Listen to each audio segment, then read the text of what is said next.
Hey guys, let's get more news about Warriors, but first don't forget to subscribe to the channel and leave the Golden State Warriors have managed to pull off recently is truly impressive. The decision to pull a player from the rotation is raising a lot of questions. Could this move be part of a much larger strategy? Are the Warriors genuinely attempting to move him out of the Bay Area entirely? In this video we'll be diving deep into the recent developments surrounding this player's situation, exploring why this could very well be one of the smartest moves the coach has made.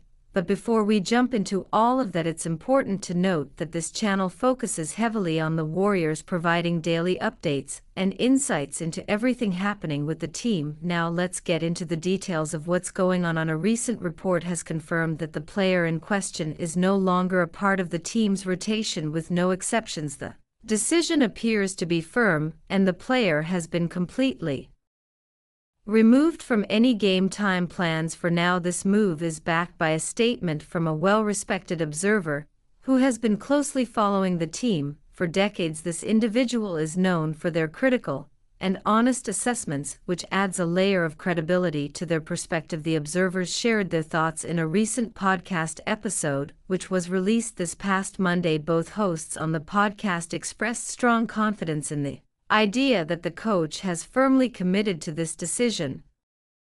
The statement made by the observer indicated that all signs are pointing to the player being permanently out of the rotation. The observer mentioned that while there could be some adjustments if the team starts to experience a downturn, the core decision to leave this player out of the lineup is likely to remain unchanged, especially considering the athleticism of the opponent. This point became a key talking point when the Warriors faced off against this particular opponent earlier in the season and managed to come out on top. Losing a game is part of the journey, and while there may be room for certain adjustments, it's unlikely that such changes will occur due to the sheer athleticism of the other team. This sentiment was widely shared when the Warriors met that same opponent after securing their spot in the playoffs, with the Warriors positioned as the second seed and their opponent coming in as a 7th seed. There was a general consensus that the player in question would be a crucial asset off the bench, especially given the youth athleticism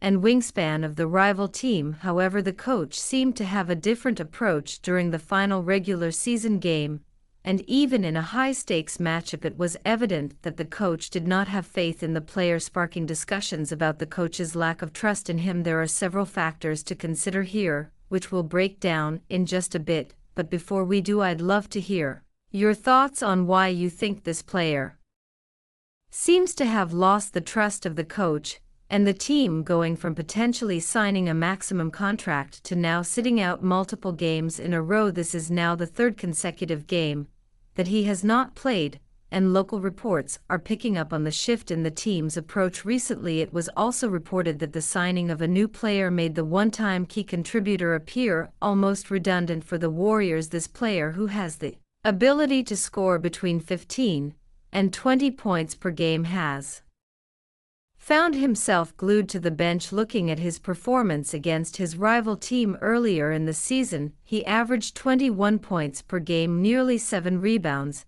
and a few assists, while showing solid play on the floor. But it's important to highlight that this was during a different stretch of the season. In earlier matchups with this opponent, he was consistently playing over 30 minutes a game. This was a time when the team relied heavily on him, especially before the arrival of the new player, and when the team had limited talent on the roster. With the addition of a new player, however, things shifted drastically, and now the question is whether the coach's decision to limit this player's time on the court has been the right move. It's becoming more apparent that the coach has less confidence in the player's abilities at this point in the season. At that time, the team was missing key talent, but the arrival of Jimmy Butler changed everything. Many questions arose regarding the absence of Jonathan Kuminga in the matchup against the Rockets, signaling that the coach does not have full faith in him. Analyzing Kuminga's performance after he returned from an ankle injury on March 13, it became evident that there was a noticeable decline in his play. This decline can be attributed to his struggles to find chemistry with Jimmy Butler. I'll soon share some statistics that support this argument. It's clear that Butler's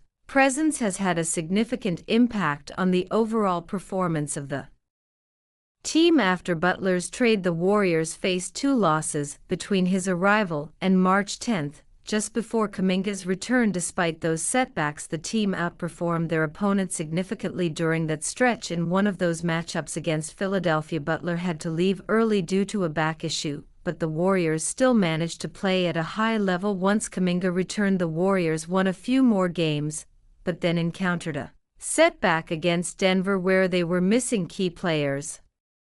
Denver's opponents showed their strengths, exposing the Warriors' vulnerabilities against more agile wing players, something Kuminga was expected to excel at defensively. However, it's become increasingly clear that having both Jimmy Butler and Kuminga on the floor at the same time is simply not a viable option. This is critical for the Warriors, particularly when their star is off the court. When Butler is on the floor, the team has an impressive net rating of 10.2, which is remarkable. Their offensive rating stands at 120, while their defensive rating is at 110, yielding a net rating of 10.2, an exceptional statistic. In contrast, when Kuminga plays, the team's net rating drops to just 4.5, signaling a significant decrease in overall performance. This has been a key message from the coach, and it highlights the fact that these 2 players do not complement each other's play effectively. The offensive rating remains high when Butler is in, but when Kuminga is on the floor, his presence has been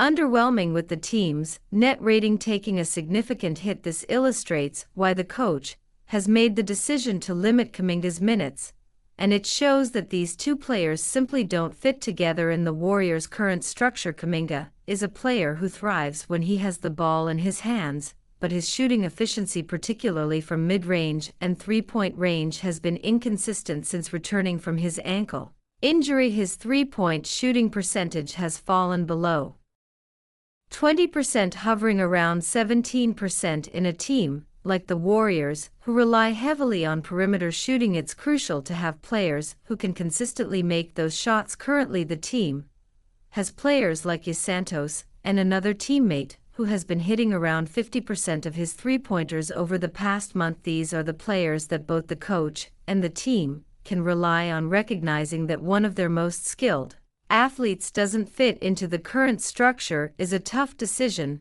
but it's a wise one. It takes courage to make such a call, but we have to trust that the coach knows what he's doing. With 4 championships under his belt and a track record of over 100 playoff victories, he's among the elite coaches in NBA history. He has a deep understanding of the playoffs and matchups, which is why his decision to limit Kuminga's role should be trusted. Of course, that doesn't mean every decision is flawless. There's room to question whether the coach has stunted Kuminga's growth over the years, but when it comes to playoff strategy, the coach's expertise is undeniable. We'll have to keep an eye on how this situation unfolds, but it seems likely that Kuminga will continue to be on the bench until the team needs him. As the season progresses, the Warriors coaching staff has been faced with a number of difficult decisions, each one under intense scrutiny. The choice to bench Jonathan Kuminga, a former top draft pick, is no exception. The idea of limiting his role has drawn its share of criticism, particularly from fans and analysts who were once high on his potential. There's no denying that Kuminga's athleticism and versatility make him a tantalizing prospect, yet, as we've seen throughout the season, the Warrior system is one that thrives on a high level of shooting efficiency and positional versatility, 2 areas where Kuminga has struggled to consistently contribute since his return from injury. Kuminga has shown flashes of the talent that made him such a promising player when he first entered the league. His defense, especially against athletic wings, has been a highlight. However, the lack of improvement in his shooting has been a major stumbling block over the last month. His shooting efficiency has dropped significantly, especially from beyond the arc, where he's struggling to hit shots at a respectable rate. This is a major issue for a Warriors team that has always prided itself on spacing the floor and shooting the 3-ball at a high rate. The team's reliance on the long-range shot has only increased as the season has worn on, making it all the more important for every player to be able to contribute offensively. Now Kuminga's difficulties with shooting are exacerbated by his lack of consistency. At times he appears to be on the verge of breaking through, only to follow up with a performance that is far less impactful. His inability to find a rhythm, particularly from the mid-range and three-point line, has left the Warriors with little choice but to reduce his role. It's a tough pill to swallow for someone with so